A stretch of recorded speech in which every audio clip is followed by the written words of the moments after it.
Hi, my name is Jenna Berlin and I'm a student at Muhlenberg College. I'm here today to talk with Lanethea Mathews, Associate Professor of Political Science, on the topic of the female vote in this year's election. When it comes to how the candidates are trying to appeal to female voters, we might think that the obvious answer to that question is that they will appeal to women voters by focusing on and highlighting the issues that women voters care most about. But that's not actually as easy to understand as the conventional wisdom would suggest, because it's not always clear what the issues are that matter most to women voters. So to give you an example, a recent Gallup poll asked men and women, what do you think the most important issue for women is going into this election? And when they were asked the question in that way, a majority, about 40%, said that the most important issue for women is abortion and reproductive rights, followed by the economy, maybe jobs, healthcare, that kind of thing. So that seems to kind of keep in line with what conventional wisdom would suggest. But when you ask men and women the question differently and you just say, what are the most important issues in this election? Both men and women say exactly the same thing. Women are no more likely than men to say abortion and reproductive rights. They're slightly more likely to rank healthcare higher and to rank education higher.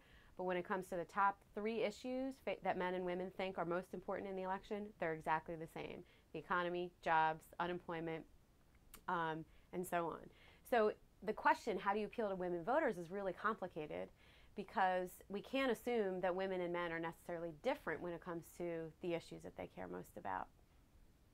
When it comes towards our expectations of how men and women will vote in the 2012 election, there's actually been some talk in the news media that suggests the gender gap is narrowing.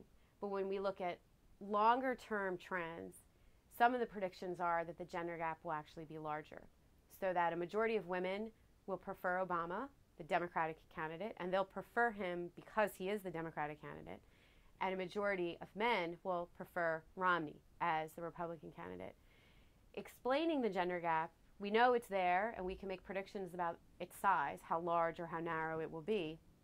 The estimates for 2012 range from anywhere from about 9 points to a 15-point gap, which would be the largest that we've seen almost in history since the 1980s.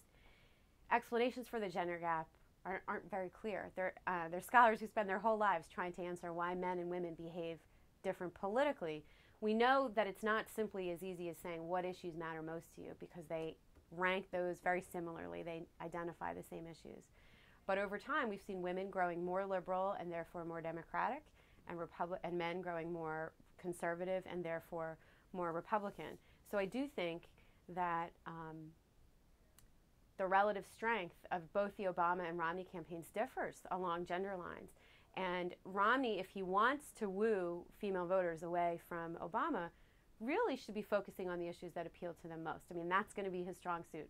Women, just like men, think the economy is the #1 issue. And so if Romney wants to close that gender gap, he's going to have to focus on the economy in a way that appeals to female voters.